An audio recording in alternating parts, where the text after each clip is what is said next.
মেলবোর্নে ভারতকে দুর্মুষ করে সিরিজে এগিয়ে গিয়েছিল অস্ট্রেলিয়া। হোবার্টে হলো উল্টাটা। এবার অস্ট্রেলিয়াকে দুর্মুষ করে সিরিজে সমতা ফেরালো ভারত। 5 ম্যাচের টি-20 সিরিজের প্রথম ম্যাচটা ক্যানবেরায় তো বৃষ্টিতে ভেসে গেছে, ফলে 3 ম্যাচ শেষে এখন 1-1 সমতা। সেকেন্ড ম্যাচটাতে অস্ট্রেলিয়া জিতেছিল 4 উইকেটে, থার্ড ম্যাচটাতে ভারত জিতলো 5 উইকেটে।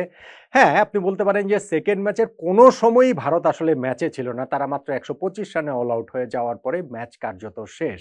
তৃতীয় ম্যাচের ক্ষেত্রে অবশ্য এমনটা বলা যাবে না, কেননা অস্ট্রেলিয়া 186 রান করেছিল, সেটা পার স্কোরের চেয়েও কম হলেও রানটা তো অনেক বেশি। তবে সেই রানটা ভারত তারা করলো মোটামুটি অনায়াসেই, 5 উইকেট হাতে রেখে 9 বল বাকি থাকতেই।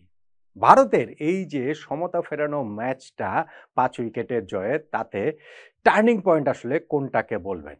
ম্যাচের শুরুতেই নাকি ম্যাচের আগেই?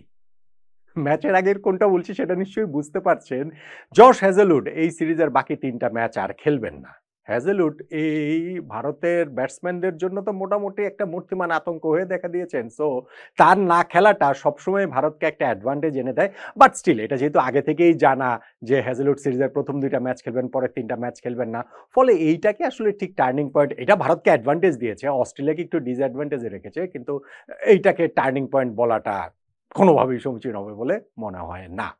এখন 186 রান যে অস্ট্রেলিয়া করেছিল সেটা তাড়া করতে নেমে ভারত কখনো কি খুব একটা বিপদের মধ্যে পড়েছিল? তা কিন্তু খুব একটা না।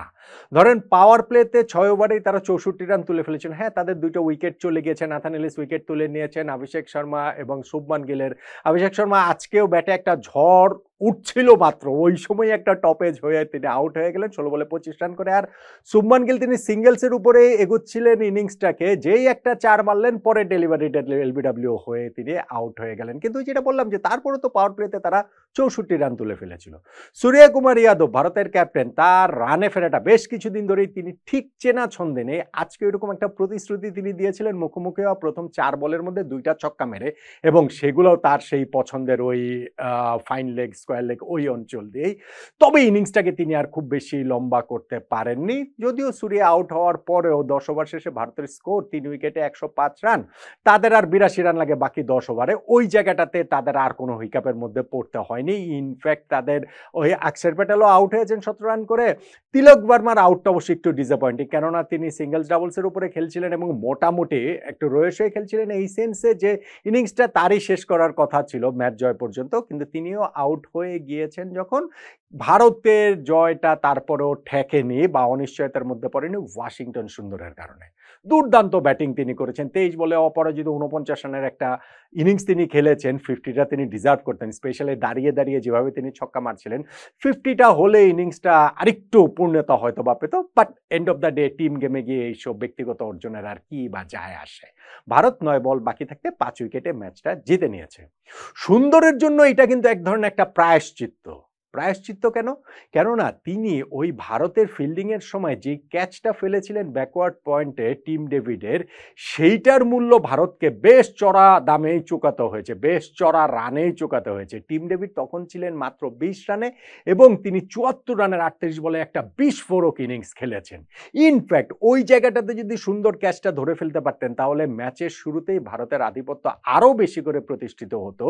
যেইটা তারা করেছে, আশদীপ সিং তিনি এইখানটাতে 11-এ এসে পাওয়ার প্লেতেই তার প্রথম 2টা ওভারেই 2টা উইকেট তুলে নিয়েছিলেন। ট্রাভিস হেড এবং জাশ ইংলিশের 2 উইকেটে 43 রান অস্ট্রেলিয়ার পাওয়ার প্লেতে ছিল। যদি টিম ডেভিডের উইকেটটা ওই সময় ভারত পেয়ে যেত, তাহলে ও হয়তোবা অস্ট্রেলিয়ার রান আর এত বেশি নাও হতে পারত।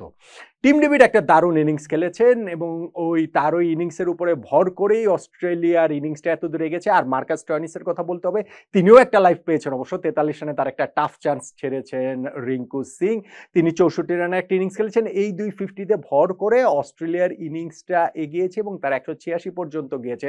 শেষ 5 ওভারে তারা 56 রান তুলেছে, অ্যাপারেন্টলি খারাপ না, কিন্তু যখন আপনি হিসাব করবেন যে শেষ 2 ওভারে তারা মাত্র 12 রান তুলেছে। জাসপ্রীত বুমরা এবং আশদীপ সিং দুর্দান্ত বোলিং আসলে করেছেন ওই জায়গাটাতে।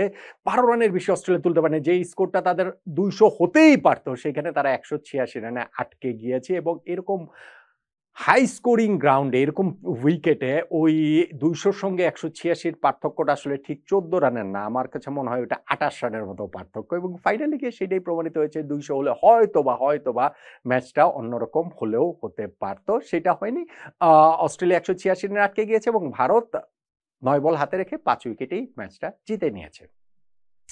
এখন তাহলে এই যে ভারতের সিরিজে দুর্দান্তভাবে ঝড়ের বেগে যে তারা প্রত্যাবর্তন করলো আগের ম্যাচে হারার ওই সেটব্যাক থেকে, সেইখানটাতে টার্নিং পয়েন্ট কোনটাকে বলবেন?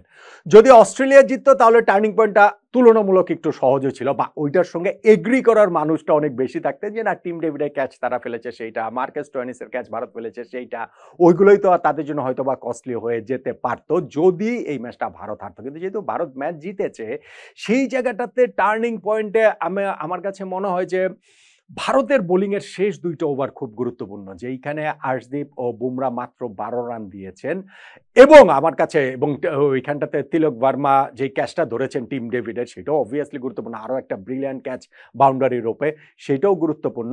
তবে আমি না আসলে এই জায়গাটাতে ম্যাচের একেবারে শুরুর আগের কথাটা, হ্যাজেলউডের কথাটা বলছিলাম যে সেইটা বলাটা আসলে বাড়াবাড়ি হবে। কিন্তু শুরুর যেই অংশটা, আর্শদীপ তার প্রথম ২ ওভারে যে ২ টা উইকেট তুলে নিলেন, ট্রাভিস হেড এবং জশ ইংলিশের, ওই জায়গাটা দিয়ে কিন্তু অস্ট্রেলিয়ার যে সেটব্যাকটা হলো, ফাইনালি গিয়ে ওই জায়গাটা থেকে তারা আর অত ভালোভাবে রিকভারি করতে পারেননি, যেই স্কোরটা অত ভালো তুলতে পারেনি যেটা ভারতকে একটা চ্যালেঞ্জের মুখে ফেলবে। আমার কাছে তাই আর্শদীপ সিং এর ওই ফার্স্ট স্পেলটাই এই ম্যাচে ভারতের জয়ের টার্নিং পয়েন্ট বলে মনে হচ্ছে। আপনি অন্য যে কোনো কিছুকেই, বা যে কোনো কিছু মানে কি আরো অন্যান্য কিছুকেও ইনফ্যাক্ট আপনি আপনার টার্নিং পয়েন্টও বলতে পারেন।